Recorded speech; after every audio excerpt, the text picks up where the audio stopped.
STEM education from the space station. I'm Tonya Hall, and joining me is Matthew Wallace, NASA Education Coordinator. Welcome, Matthew. Hey, Tonya. Thanks for having me. What does a STEM coordinator at NASA do? So a STEM coordinator at NASA, it's a really fun job because we get to work right alongside with the scientists and engineers at NASA who are, hands down in the mission. And so we get to see what they're doing, learn from them, and then we get to turn what they do into resources for teachers and students. I used to be a former biology and chemistry teacher, and so that's my background. And so it's so fun to see the research that's being conducted on the International Space Station. And then we learn about that research. We see the crew on the ISS conducting that research. We work with principal investigators here on the ground.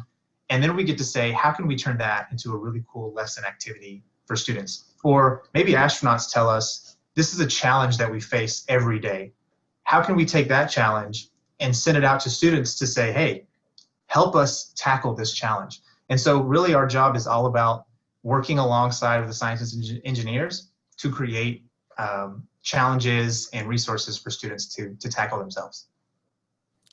Tell us about STEM on Station. What's the mission of this program? So STEM on Station's goal overall is to celebrate the incredible work we do on the International Space Station and how the ISS has been a proving ground for us to go forward into the solar system. I'm sure so many of you are familiar with all of the research that we do every day up there, but we want to send that out to the world. I know many of your viewers may be very familiar with the space station, but there's a lot of folks out there that aren't so familiar with what we do.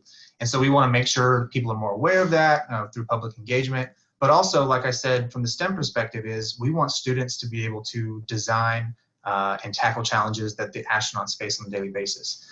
Learning through the research that we do and how all of that research helps NASA move forward as we go back to the moon and beyond. Explain the partnership with Microsoft and how you decided to join forces. Absolutely. So they reached out to us and said, we've got this idea. Would you be interested? And so we worked with them through a Space Act agreement. And what's really cool about what they do is they have the ability to create lessons where students will design.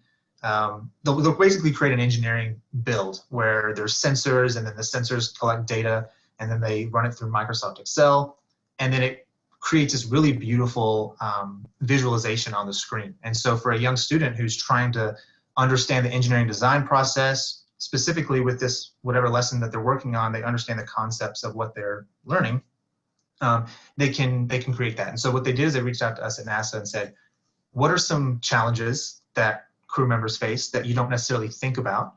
And how can we make this into a hacking STEM lesson for teachers to use in their classroom? And so a really neat one that a lot of people don't know about is that crew members who have been up on the space station for 6 months to a year, they start to develop calluses on the tops of their feet. And we've all had blisters on the bottom of our feet if you go running or you're wearing bad shoes or whatever. But for a crew member who's up there just wearing their socks, floating around, they're having to kind of hook themselves into place. If they're working on an EVA suit, if they're working on just doing some day-to-day research, they're kind of securing themselves in place with their feet in different ways than you would obviously do here on Earth. And so that creates calluses in unique areas. And so there's actually research being done by our agency and other agencies that we work with on the International Space Station to develop footwear for crew members who can interact and carry out day-to-day business without hurting their feet. And so we thought about how cool it would be to pass this on to students to build a pressure sensor, and then they put these pressure sensors on the tops of their feet, and then they kind of practice putting their foot underneath something and seeing how that works. And then on the screen you see the different parts of the skeletal structure of the foot where the pressure is the strongest, right? And so it introduces unique challenges that crew members face on the space station. It introduces a conversation that teachers can have with their students about all the work that we do and all the research that's done up there. But more importantly, why I love this so much is that it's an engineering design challenge for students, because what they're going to do is they're going to design their sock, design their footwear, whatever they want to come up with to help mitigate that pressure. And then they go back to the drawing board and say, okay, now that we have our data that we collected ourselves, how can we go back to the drawing board and make it even better and enhance our design? This is what engineers do every day. They're constantly refining their product. And there's so many things to think of too. I mean, you think about ergonomics and you think about cost, and these are concepts you can introduce to students. The things that they don't necessarily think about, and that they're going to have to think about when they become engineers in the future, working to, make their product a useful one and a desirable one. So I just think it's great. And I use that particular lesson as an example, but there's 8 lessons total, and they all relate to challenges that we face in human spaceflight. So yeah, it's a lot of fun. How do educators access and facilitate the content? So they can go to, first of all, they can go to nasa.gov/STEM on station, and it's like one-stop shop, finding everything you would need. And I've been that teacher in the classroom before with my students and thinking about, what am I going to come up with for our next unit? What are some lessons I can do that match these standards that I need to teach my students? And so if you go to nasa.gov/STEM on station, all of that is there. You can search a database of lesson plans, and you can also find some other resources that we have. We actually work with the crew on station while they're in space, and we coordinate lessons and video lessons with them. So the astronauts are in space floating around teaching a science concept, whether it's Newton's laws, kinetic and potential energy, moon phases, all of these things that teachers always are trying to help their students with, every year. Now there's an astronaut up there that's kind of helping the teacher teach that concept. And then there's a lesson plan that goes with that. And so this is just an example of one of the resources that they can go and they can find.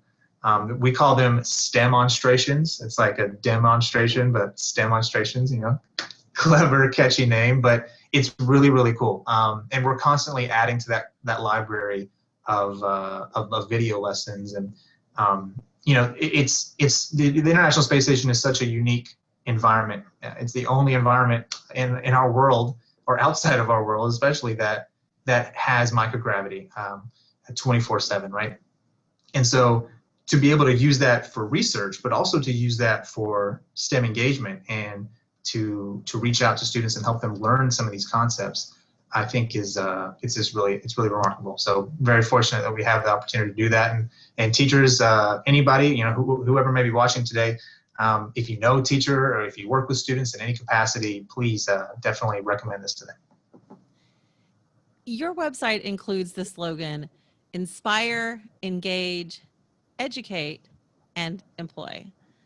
Have you actually hired anyone who participated as a student yet? So I personally don't do hiring, but I know that we bring in a lot of folks who have worked our activities in the past. You talk about internships. And I don't work specifically with internships, but I work closely with that team. And when I meet these interns that come to NASA, whether that be Johnson Space Center or other centers around the country for NASA, a lot of them will tell you that I was involved in one of NASA's programs, one of their activities. And there's a multitude of activities that we have.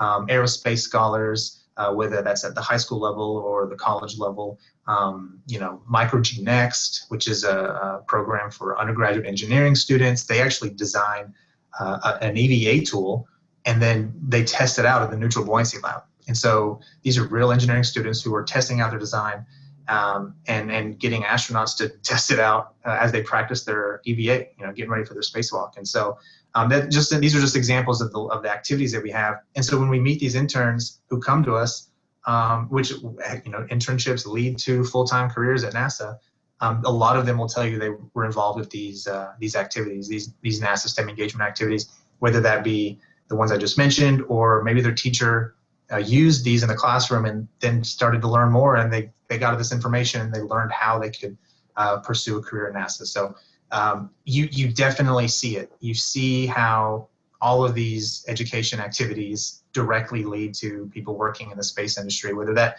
be with our agency or a commercial space industry. You're doing great work. Matthew Wallace, and NASA Education's coordinator. If somebody wants to connect with you, Matt, or maybe just find out more about this program again, I know you gave links to that earlier, how can they do that? So yeah, like I said, nasa.gov/STEM you go there and everything, you want to contact us, you want to get involved with these lessons, like I mentioned, it's all right there. And you can reach out to us. And one other thing I wanted to mention too is that we facilitate what's called in-flight education downlinks. So if your school or your library or your museum or whatever whatever educational institution that you may be affiliated with somehow would like to communicate with crew members on the space station and have a live conversation, you can submit a proposal to us and we'll review it and we'll try to get you scheduled so that you can have that conversation.